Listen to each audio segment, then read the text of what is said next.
que permite que ele faça uma série de coisas que uma outra função de auxiliar administrativo, porteiro, vigia, controlador de acesso não poderia fazer, né?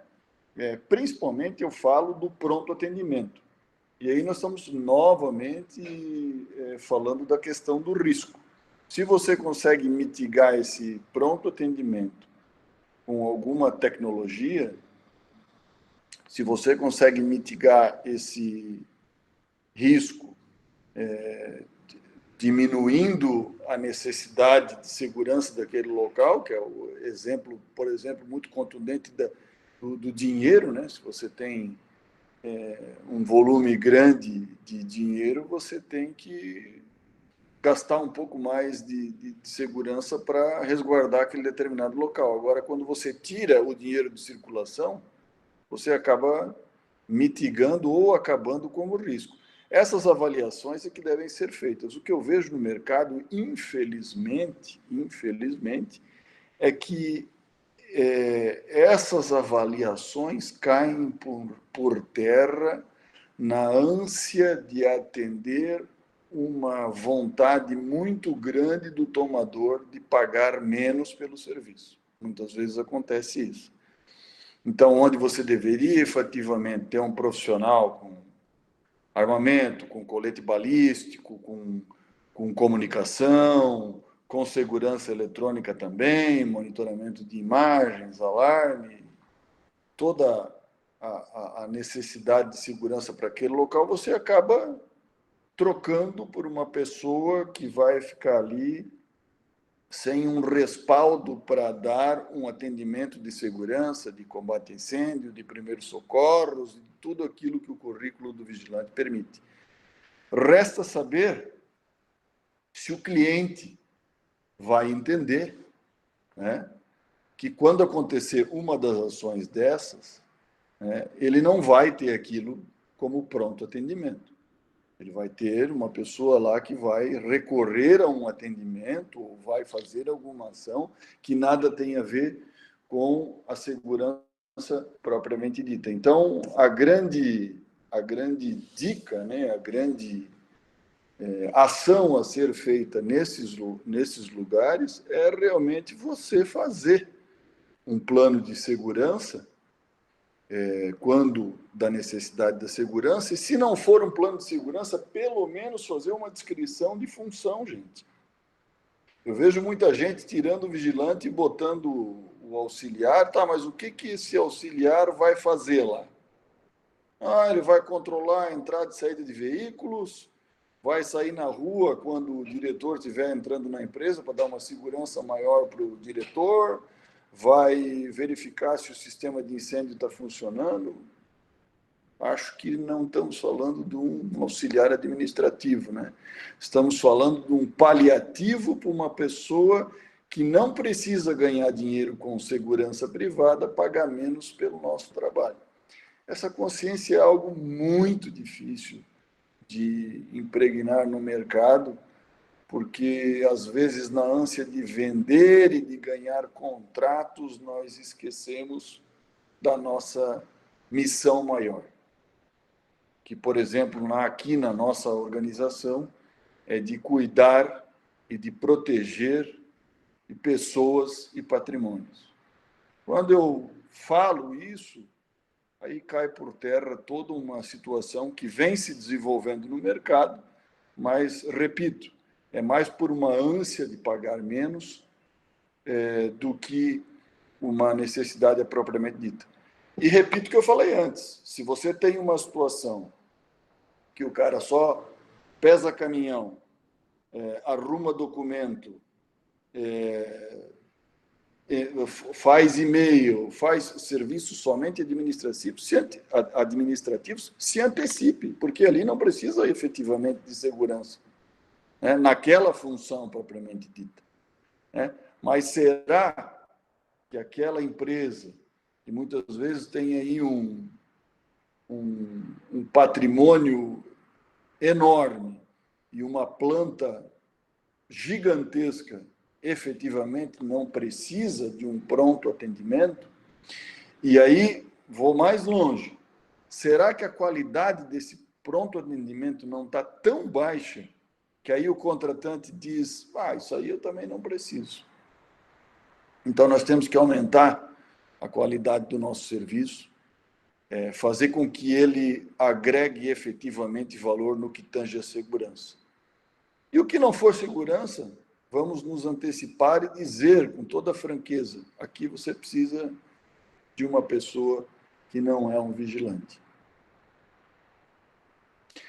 E a questão da eletrônica, que já falei um pouquinho também, ela é eminente, né? A eletrônica hoje eu acho que a segurança privada, propriamente dita, já não vive mais sem a segurança, né? Eletrônica. Um homem que está num posto de segurança hoje sem um aparato de suporte de eletrônica, ele já está muito defasado, né? E é claro que com o avanço dos sistemas eletrônicos, muitas coisas que os vigilantes faziam hoje podem ser feitas por sistemas eletrônicos. Identificação facial, controle de acesso, softwares de video analytics, são várias ferramentas que nós temos para diminuir a força de vigilantes que estão atuando na segurança. Por isso que tem que aumentar a qualidade, porque a eletrônica já tem uma inteligência artificial agregada a ela. O profissional, o agente de segurança que vai estar na ponta, ele vai competir com um computador, então ele vai ter que ter uma sensibilidade muito grande, um treinamento muito grande para aquilo que ele vai oferecer seja uma ação que agregue valor a uma situação que a eletrônica não vai conseguir detectar. E os senhores que trabalham com segurança no dia a dia sabem que isso é muito difícil. Uma percepção de segurança, uma avaliação de risco, uma avaliação de uma situação, fazer, inclusive, ser proativo a ponto dela não acontecer, por conta que você plotou determinado risco que pode ocasionar numa ocorrência, num sinistro. Isso aí nós estamos falando de um profissional que tem que estar muito bem preparado, e aí nós estamos falando de treinamento para esses profissionais, que cada vez mais se faz necessário. A nossa turma que está trabalhando na linha de frente tem que ser de elite. Muito obrigado, Avelino. Lembrando os participantes que nós temos aí o chat, se alguém tiver alguma pergunta, algum questionamento para colocar, pode colocar ali que a gente transfere para quem de direito, ou então depois a gente responde.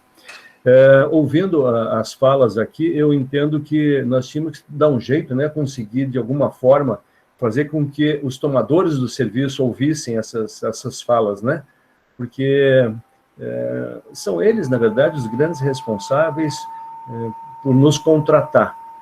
É claro que muitas vezes a gente vê vendedores, né, entre aspas, de serviço, que chegam lá e perguntam para o tomador, o que o senhor precisa? Muitas vezes ele não sabe o que ele precisa, nem ele mesmo sabe, né? Então nos caberia, e nos cabe, dizer a ele, olha, o que você precisa é disso, e aí vender de forma correta, né? Entregar um produto que de fato vá atender a necessidade desse tomador de serviço. Com relação à tecnologia ainda, né? Os processos de trabalho à distância, o famoso home office, né, que nós estamos vivendo aí dia a dia agora, na atividade da prestação de serviço, ele era uma novidade, né? Não era utilizado, né? As empresas achavam que tinha que estar com todo mundo dentro da sua empresa. Evandro, na questão da administração, será que os nossos gestores, né, os nossos administradores de empresa, eles estão preparados e sabem utilizar essas ferramentas para agir à distância? Bem, tu já colocou no início a questão do home office, ele já vinha antes da pandemia tendo um crescimento gradativo, lento, em alguns segmentos. Mas, trazendo para a prestação de serviço, propriamente dita, não vou estender para outros segmentos que não muda nada, mas a organização e os seus agentes que a compõem, elas não estão preparados. Como nós, seres humanos, não estamos preparados também, né? Para a nossa questão social, para a nossa vida familiar, é uma novidade para todos. Então, o momento, ele exige adaptação de mudanças de hábitos e costumes. Requer uma certa disciplina para trabalhar em home office, né? Ele tem que estipular o seu tempo de trabalho, como se ele estivesse na organização, né? E a busca incessante pelo conhecimento. Na realidade, nós voltamos faz 3 semanas para trabalhar na empresa, direto aqui na entidade, no SEAC, no Sindesp, mas durante 3 meses aí da pandemia que nós ficamos em casa, a gente trabalhou o dobro, cara, porque as informações é todo momento, e a gente não podia perder o time de informar as empresas de mudança de legislação está mudando a cada dia uma situação diferente. Então, tem que ter muito essa busca pelo conhecimento, pela informação, a resiliência para aceitar a nova realidade e reinventar-se. A realidade, todos nós, como seres humanos, como profissional e como organização, nós vamos ter que nos reinventar. Já estamos fazendo isso. Então, essa novidade é para todos, né? Então, essa transformação, esse reinventar, com inovação, com tecnologia, que foi falado aqui muito bem pelo Otacílio, a questão da sustentabilidade e a própria gestão profissional, né? O gestor das organizações, o administrador, o CEO, como queiram, ele cada vez mais, a partir deste momento aí que nós estamos enfrentando, que está passando de 4 meses, e vai passar muito mais, né, pelos números que estão sendo apresentados, que foram apresentados hoje pela Secretaria da Saúde, é alarmante, né, em Santa Catarina, em Florianópolis está um caos mesmo, e então a gente ainda vai se estender. Então, essa mudança ainda a gente está vivendo, estamos ainda nos adaptando. Muito bem. Do lado da segurança privada é isso. E com relação ao Ministério Público, promotor, como é que está sendo tratada essa questão? O afastamento social, ele parou os processos? Como é que estão os processos nesse caso? Vamos lá, Almeida. O processo em si foi tranquilo, porque a gente já tinha uma realidade, uma cultura de processo eletrônico, então o processo continuou tocando.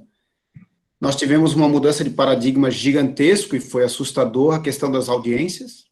No primeiro momento parou tudo, depois continuou voltando só as audiências de réu preso, as urgentes. Então, aqueles paradigmas que se tinha de nunca ouvir o preso por teleconferência, alguns ramos absolutamente contrários tiveram que ceder sob pena das audiências não saírem. No Ministério Público, no primeiro momento, foi um susto, realmente, não veio aviso, né, que isso aconteceria. Nós temos hoje 3.000 pessoas trabalhando no Ministério Público, entre membros e servidores são 2.000 pessoas, tem mais 1.000 estagiários, e o susto foi tão grande no começo que os estagiários foram mantidos em casa, eles não precisaram nem trabalhar em home office nos primeiros 15 dias.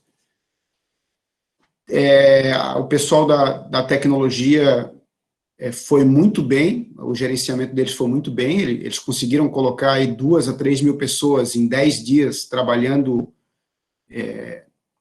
sem qualquer problema em home office.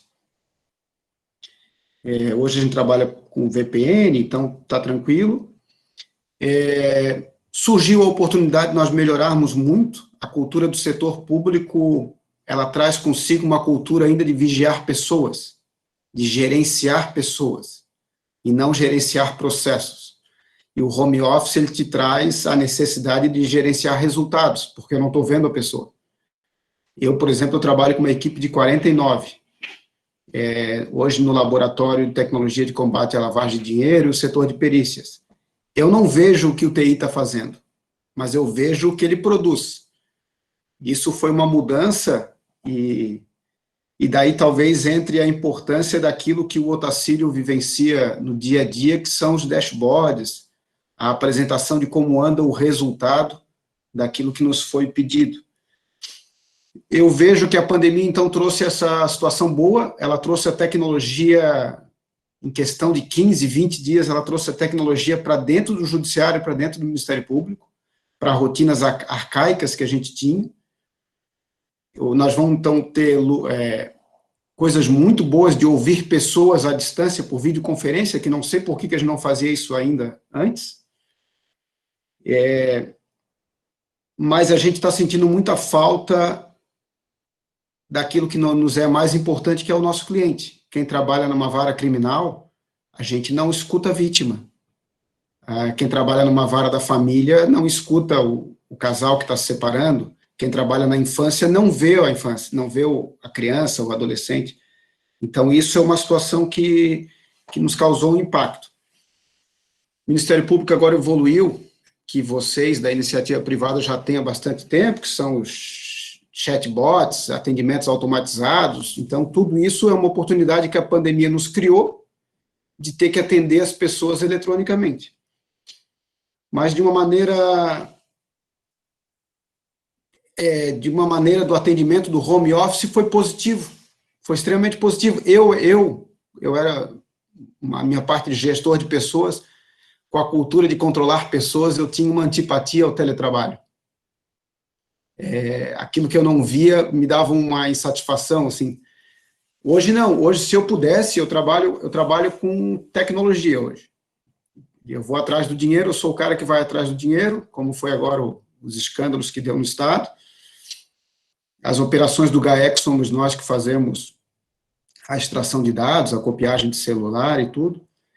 E hoje, se eu pudesse, eu colocava a minha equipe inteira em teletrabalho. Então, hoje a cultura mudou e isso é uma coisa que vem para ficar e eu vejo como positivo aí na pandemia. É isso mesmo. Muito bem, nós estamos indo para o final da nossa live. Vamos fazer aqui uma rodada agora de perguntas finais antes de a gente passar ao encerramento. Interessante tudo que foi colocado. A gente percebeu que cada setor, né, seja a questão dos administradores, o empresário, a tecnologia, a questão da justiça, né, e com todas as suas nuances, buscou se adaptar para fazer frente, então, a essa pandemia.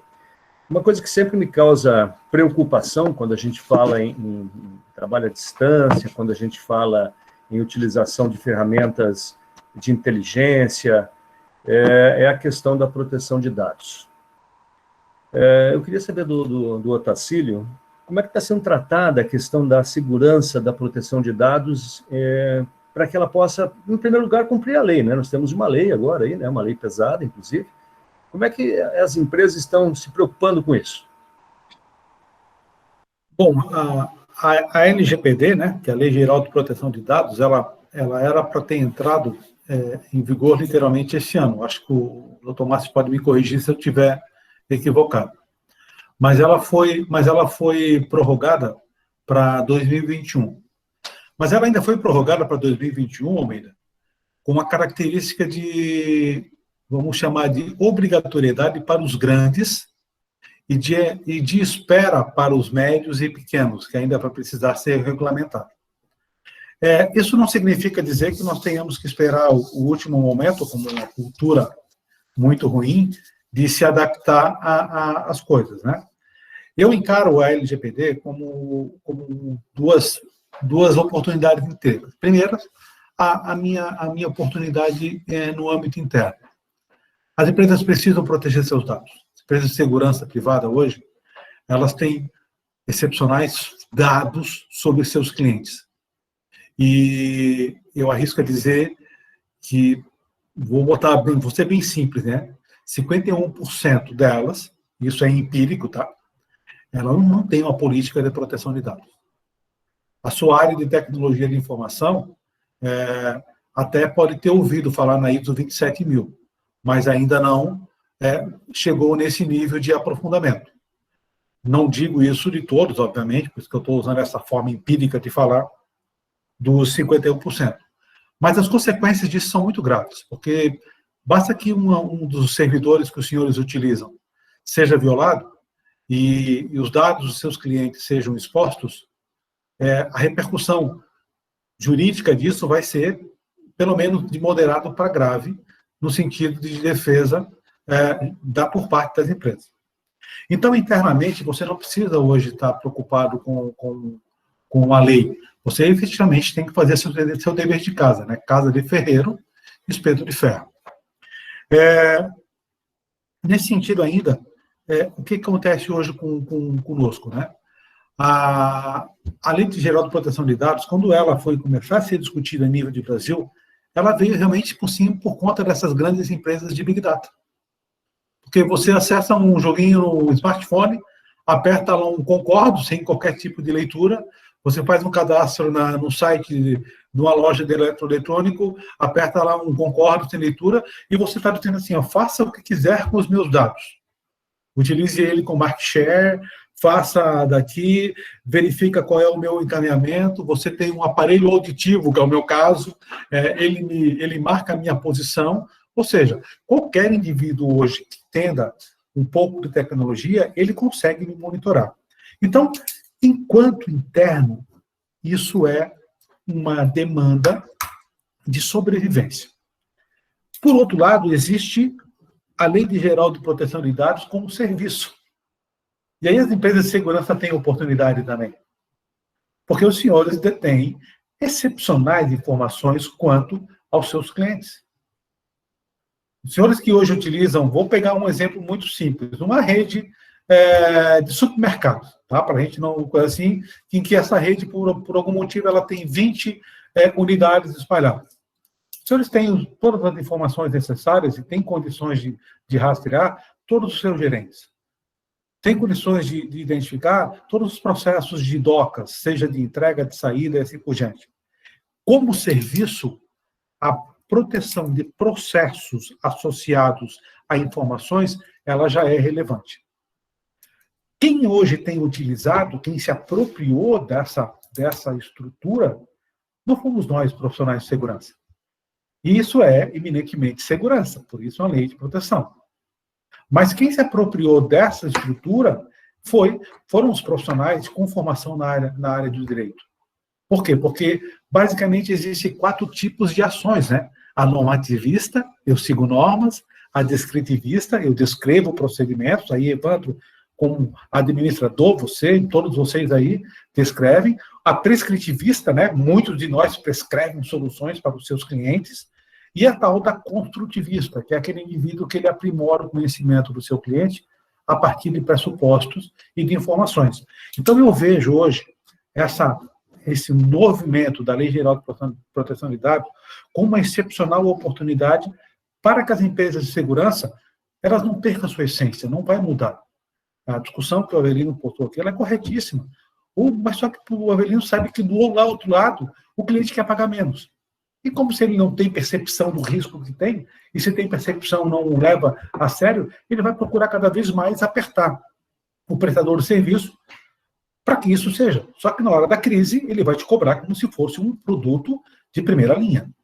Então, você começa, dentro desse movimento aqui, a ter um novo movimento de prestação de serviço. E eu não tenho qualquer tipo de dúvida que as empresas de tecnologia com foco em segurança, ou as empresas de segurança que incorporem tecnologias, elas terão boas oportunidades associadas à proteção de informações, que não é a informação do bit, mas a informação de processos, que eu chamo de processos críticos dentro dos clientes. É isso, Amélia. Ok, obrigado, Tacílio. Evandro, você hoje está à frente do Instituto Catarinense de Educação Profissional, o ICAEPS, e que tem realizado, como eu disse no início, diversas ações focadas aí na capacitação dos nossos profissionais. Me diga uma coisa, quais são os planos do ICAEPS para o futuro? Bem, com essa nova realidade que vivemos, a gente teve que mudar e fortalecer ainda mais as bandeiras do ICAEPS. Na realidade, ele foi constituído para formar e qualificar os profissionais terceirizados dos segmentos, ACEI, conservação e segurança privada. Com essa nova realidade, nós estamos buscando constantemente ações estratégicas para reconhecimento da importância da prestação de serviços terceirizados em Santa Catarina, em especial por considerar essas duas atividades como essenciais. Então, além disso, dessas premissas que a gente está levando aí até para os próximos anos, ano que vem a gente já iniciou o projeto, nós vamos ter a sede do ICAEPS, onde nós vamos ter laboratórios técnicos para aulas práticas, né? E essa busca aí desse reconhecimento, dessa valorização na prestação de serviços, a gente tem buscado vários projetos, e eu quero anunciar aqui em primeira mão, né, eu vou até pedir licença para vocês, que eu tenho uma live agora com a agência de comunicação e com a assessoria nossa de imprensa. Nós vamos lançar dia 4 de agosto uma campanha sobre terceirização. Ficou magnífica o slogan, vai ser em 2 emissoras de TV, vai ser em rádio, vai ser durante 30 dias essa campanha. Então, é isso que o ICAEPS vem buscando, oferecer profissionais altamente qualificados, não só os profissionais de ponta, que seria a parte da limpeza e os vigilantes, mas também a parte da gestão das organizações, os diretores, os gestores, enfim, e até o próprio empresário também, né? Trazendo toda a novidade, todos os temas emergentes, para discutir dentro do ICAEPS com profissionais altamente qualificados. É o que nós estamos fazendo aqui, agora, nesse momento. O Almeida colocou já o lançamento do e-book que foi feito da segurança privada. Semana passada foi o protocolo que o Otacílio comentou do Osmar. Até quero mandar um grande abraço para o Osmar, que também está aqui com a gente. O Osmar é diretor técnico para a área de serviços terceirizados, que é a ACEI Conservação, e o Almeida, que é o nosso diretor técnico para a área de segurança privada. Eu quero aproveitar esse momento e convidar vocês a conhecer mais o ICAEPS. Nós estamos lançando, está na nossa página, o relatório de atividades do ano passado. A gente tem vários projetos na área social, com a formação de jovem profissional também. Ou seja, o ICAEPS está crescendo de forma rápida, não só por causa da pandemia, mas a gente já vinha realizando alguns projetos estratégicos. Obviamente, nós tivemos que nos adaptar para essa nova realidade, que nós vamos focar muito agora também em treinamentos EAD. A gente lançou essa semana, que foi limpeza geral. Estamos lançando também, vamos lançar projetos na área da segurança em breve, o Almeida já está com os projetos todos formatados para a gente dar o start. Enfim, convidar vocês para conhecer e opinarem sobre temas e assuntos que a gente possa estar trabalhando no ICAEPS. Quero aproveitar a oportunidade e agradecer a presença de todos, pela oportunidade de falar um pouco com esses profissionais altamente qualificados da área da segurança, e agradecer ao Almeida aí pela condição dos trabalhos. E boa noite a todos. Muito obrigado. Obrigado, Evandro. É importante a gente destacar aqui que esse trabalho que o Evandro faz aí como à frente do ICAEPS, assim como de todos os conselheiros da diretoria, é um trabalho de caráter voluntário e dá muito trabalho. Não é fácil porque o Instituto, que era uma coisa pequenininha, né, ele está se tornando grande, está se tornando bastante conhecido, está se tornando copiado por outros sindicatos, né, é bom que se diga isso. O Osmar tem feito um trabalho magnífico aí na área da limpeza e que é referência hoje em todo o Brasil. Muito obrigado, presidente Evandro. O Evandro vai ter que sair, como ele já falou, então a gente só vai conduzir aqui o fechamento e eu vou aí fazer as honras da casa, ok, presidente? Obrigado. Bom, o Otacílio comentou a respeito da questão da proteção de dados. Então, eu queria ouvir do promotor Márcio Conte a questão nós temos aí muito reconhecimento facial, uso de drones, rastreamento de veículo, rastreamento de pessoas. Isso é uma invasão de privacidade? Até onde isso pode trazer problemas de ordens legais? Almeida, eu vou te falar que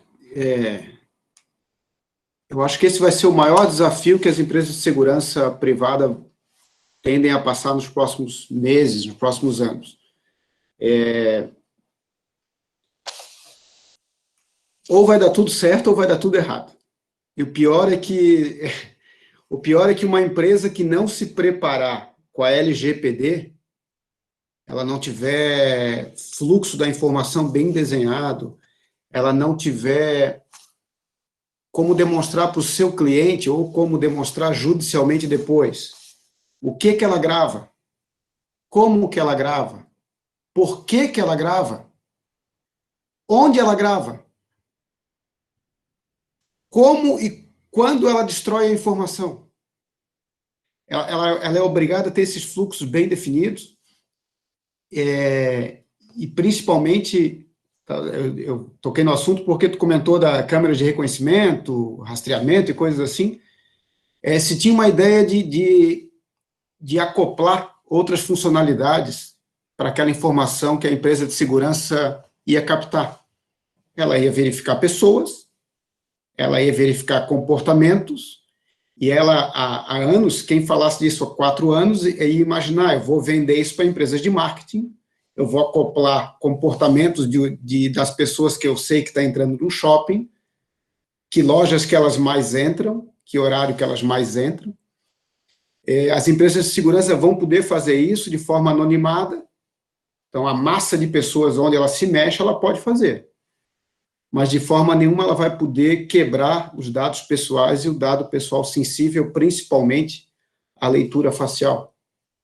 Eu falo do desafio da empresa privada porque ela vai ter que, ao vender esse produto num condomínio, num shopping, numa empresa, ela vai ter que deixar isso muito formalizado, na ponta da caneta, como ela trata aquele dado, por que ela trata, até porque nós sabemos que pela LGPD, uma pessoa que entrou num prédio, na outra semana ela pode pedir para pagar os dados que ela entrou naquele prédio. Então, as coisas não estão bem definidas, eu me preocupo muito, porque eu sou um entusiasta em querer aproximar o setor público do setor privado. Mas o Brasil é feito de escândalos, e a legislação é feita de escândalos.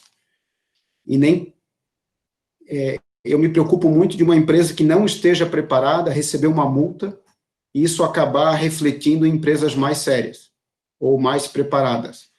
É uma coisa nova, por isso que eu brinco que ou vai dar tudo certo, ou vai dar tudo errado.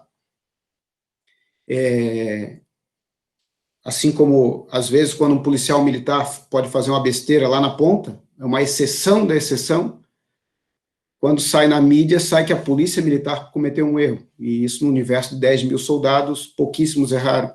Eu me preocupo muito nessa questão com os senhores, né, do setor público. Eu acho que as empresas vão ter que se gerenciar para isso, o porquê que eu quero aquele dado.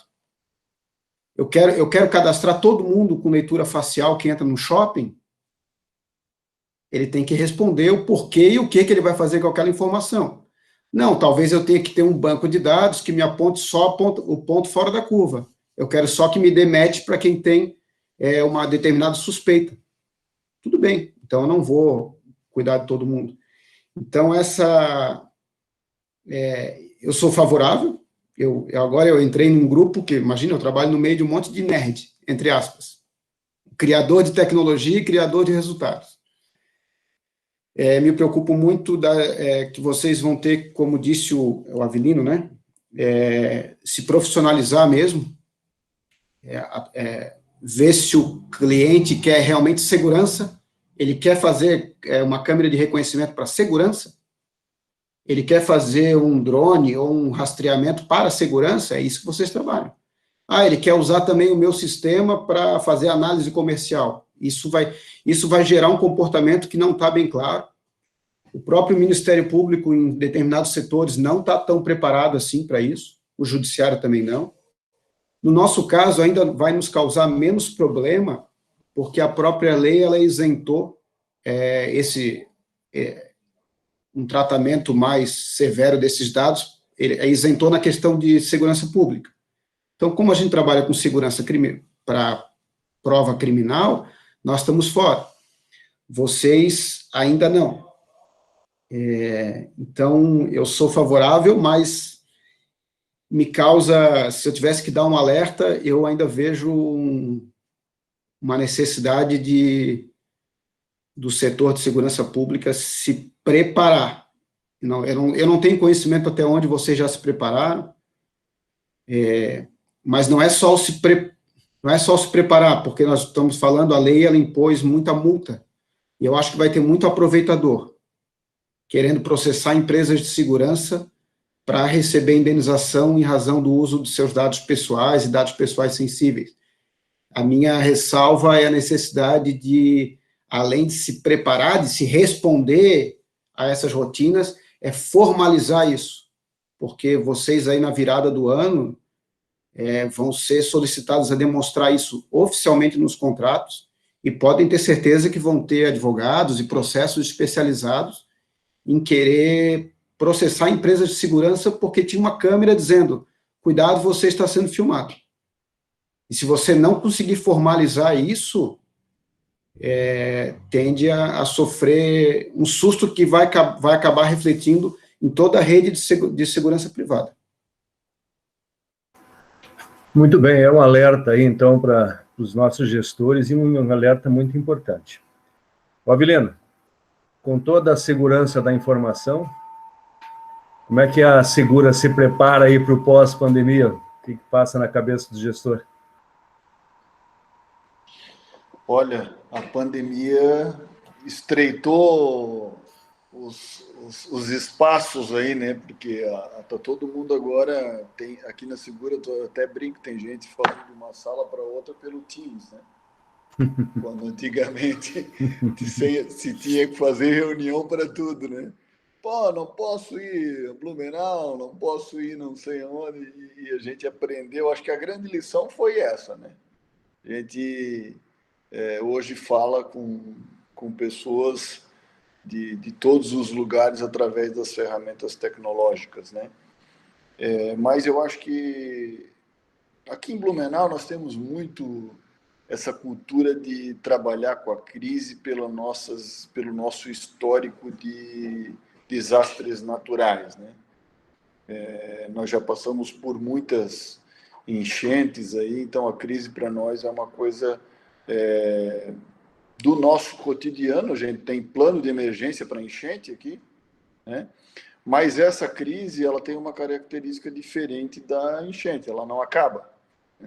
Então, as duas grandes lições dessa pandemia foi que a gente vai encurtar muitas distâncias, né?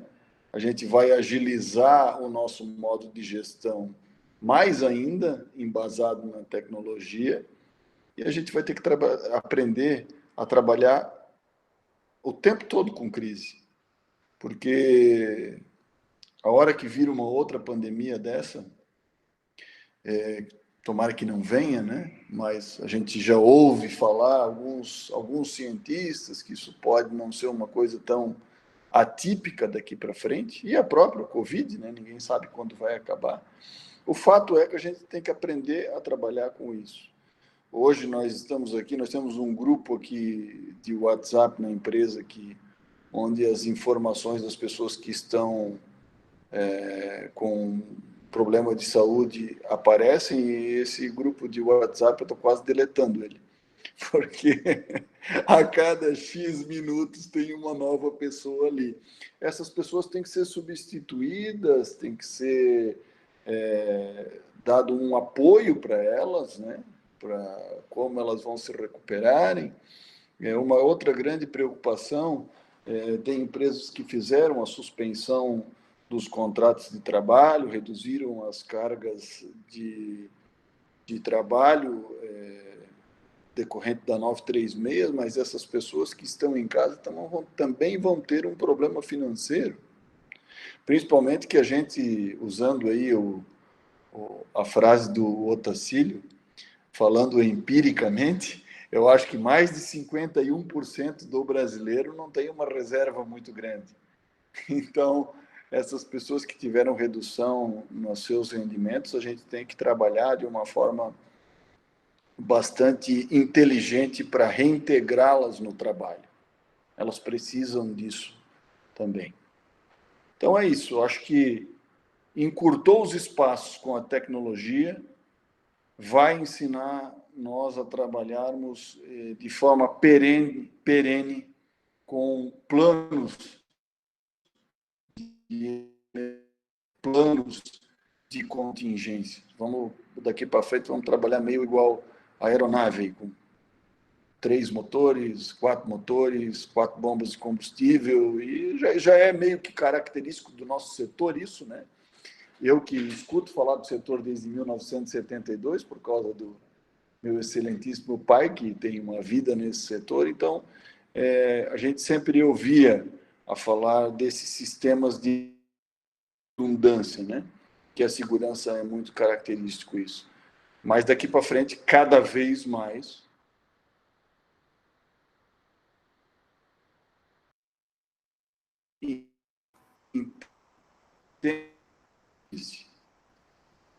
é isso. Obrigado aí por todos me ouvirem aí. Mais uma vez, fico bastante feliz em ver esse timaço aí de gente da segurança reunidos para trocar ideias aí. Muito obrigado, Almeida. Obrigado aos outros que também falaram aqui nessa live.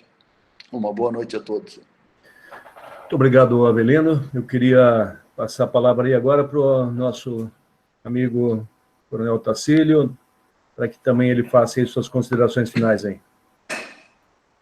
Ainda só tenho a agradecer, né? Já falamos bastante hoje, já passamos bastante da hora dos finalmente, então, muito obrigado, prazer rever muitos amigos que eu encontrei na lista do chat, e dizer que ações como essa são importantes, a gente vai literalmente discutindo esse tipo de tema, e é isso que fortalece não só ao indivíduo, mas fortalece a instituição e a segurança privada como um todo. Tá? Saúde a todos. Muito obrigado, Otacílio. Eu vou usar aqui as palavras de um amigo que está no chat aqui, amigo de 20 anos, o Alberto, que hoje é um dos gestores da Undripisp, e ele coloca que quando o assunto é importante, o tempo passa rápido, e a gente nem percebe. É isso aí. Obrigado, Alberto. Quando eu convidei o promotor Márcio Conte para essa nossa conversa, para esse nosso bate-papo, eu falei assim, mas será que eu vou ter alguma coisa para agregar? Foi uma aula, promotor. Muito obrigado. Eu continuo achando que não agreguei nada, mas agradeço imensamente o convite, a oportunidade, vi alguns amigos aqui, o Ivanzinho está ali escutando tudo, aqui no canto da tela, na minha aqui, ó, o irmão do Otacílio. Um grande abraço a ele.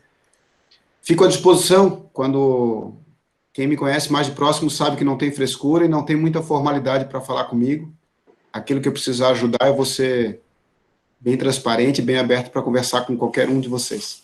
Tá? Obrigado. Muito obrigado, Márcio. Osmar, e aí, fomos bem ou não? Conta pra gente aí.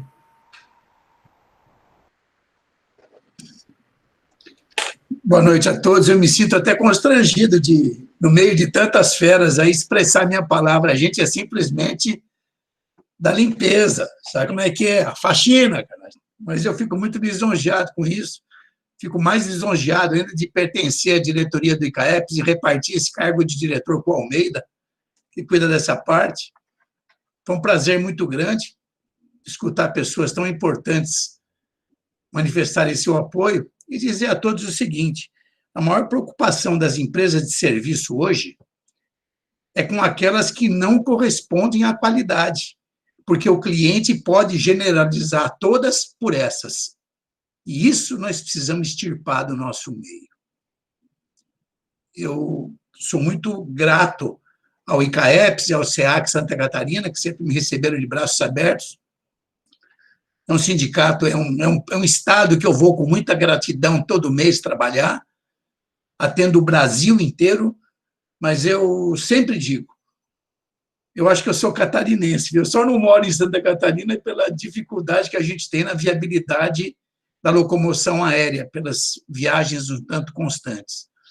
Mas, voltando ao nosso assunto, muito obrigado aí pela participação, fiquei muito grato com esse convite. Eu acho que eu vou participar de mais alguns aí para aprender cada dia mais, porque no meio dessas pessoas tão capacitadas, sempre é para a gente que sobra o aprendizado. Muito obrigado, uma boa tarde a todos, Deus os proteja. Um grande abraço, Osmar. Eu deixei de responder um questionamento aqui do Luiz Fernando. O Luiz Fernando é um dos nossos amigos que participa aqui, ele é ex-policial militar da Reserva Remunerada da Polícia Militar do Estado de Santa Catarina, é instrutor das escolas de formação de vigilante, advogado, e ele coloca aqui uma pergunta: senhor Almeida, obrigado pelo senhor, viu, Luiz? Como é que essa nova realidade vai mudar a formação do vigilante? Eu te respondo de uma forma bem simples, Luiz. Eu não sei. Não tenho a mínima ideia. Mas assim que eu descobrir, eu te aviso, tá bom? E aí vai sobrar para ti, porque tu está dentro da sala de aula, né? Então me ajude. E ajude a fazer com que os nossos gestores, com que o nosso legislador entenda que nós não estamos mais em 1983, nós estamos em 2020. Nós estamos aí na era virtual, nós estamos na teleeducação, nós estamos na relação das pessoas. Quando o Osmar fala que ele é um simples limpador, eu tive o prazer de visitar o Museu da Ford em Detroit, e lá tem uma plaquinha, Osmar, você deve saber disso, né, onde o Ford, aquele sujeito doido, né, ele diz assim, que se não fosse o pessoal que limpava a linha de montagem do Ford T, ele não tinha feito o Ford T, porque é tanta sujeira que ia acumular que a linha não ia funcionar. Então, Osmar, dizer que a limpeza não é importante é muita humildade, né, Osmar? Não é bem assim. E é isso aí, Luiz. Quem sabe a gente consegue descobrir como é que a gente vai resolver esse problema. Eu quero agradecer aqui, então, ao Avelino por ter dispensado esse tempo conosco, ao Tacílio, o Márcio, que são amigos aí já da gente, o Evandro, que já saiu, está em outra reunião já, e dizer a vocês todos que a gente vai programar outras lives como essa, para a gente bater papo, trocar ideias, e aí a ideia, pelo que eu já percebi aqui também, é a gente encurtar um pouquinho, talvez, a fala e a minha mediação ser mais curta um pouquinho, para permitir que os participantes também façam suas perguntas e interajam um pouquinho mais. Mas isso é tudo um aprendizado, também estamos aprendendo. Meus caros, eu quero agradecê-los, agradecer aí o suporte do ICAEPS. Eu não sei se a Mirelle está nos ouvindo, Mirelle? Não. Não está aí? Muito bem. Mas, de qualquer forma, eu quero agradecer, então, a todos que participaram e dizer a vocês que foi um prazer tê-los conosco e até a próxima. Muito obrigado. Boa noite.